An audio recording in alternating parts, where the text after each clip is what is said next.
Take the red pill or the blue pill. That's your choice. If you choose the blue pill, then I advise you to stop watching this video. If you take the red pill, then let's dive in. I can assure you, you may not like what you hear or see, but it's the truth. And God said, "Let us make man in our image, after our likeness, and let them have dominion over the fish of the sea, over the fowl of the air, and over the cattle, and over all the earth, and over every creeping thing that creepeth on the earth." So God created man in his own image. In the image of God created he him. Male and female created he them. And God blessed them. And God said unto them, "Be fruitful, and multiply, and replenish the earth, and subdue it, and have dominion over the fish of the sea, and over the fowl of the air, and over every living thing that moveth upon the earth." And the angel of God, which went before the camp of Israel, removed, and went behind them. And the pillar of the cloud went from before their face, and stood behind them. And it came between the camp of the Egyptians and the camp of Israel, and it was a cloud and darkness to them.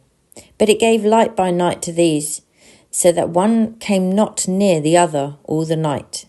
And Moses stretched out his hand over the sea, and the Lord caused the sea to go back by a strong east wind all that night, and made the sea dry land, and the waters were divided. And the children of Israel went into the midst of the sea upon the dry ground, and the waters were a wall unto them, on their right hand and on their left.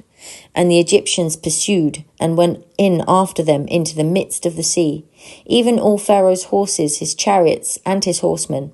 And it came to pass that in the morning watch the Lord looked unto the host of the Egyptians through the pillar of fire and of the cloud, and troubled the host of the Egyptians, and took off their chariot wheels, and they drave them heavily, so that the Egyptians said, "Let us flee from the face of Israel, for the Lord fighteth for them against the Egyptians."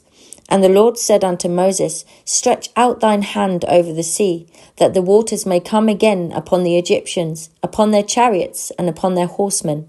And Moses stretched forth his hand over the sea, and the sea returned to his strength when the morning appeared, and the Egyptians fled against it. And the Lord overthrew the Egyptians in the midst of the sea. And the waters returned, and covered the chariots and the horsemen, and all the host of Pharaoh that came into the sea after them. There remained not so much as one of them. But the children of Israel walked upon dry land in the midst of the sea, and the waters were a wall unto them on their right hand and on their left. Thus the Lord saved Israel that day out of the hand of the Egyptians, and Israel saw the Egyptians dead upon the seashore.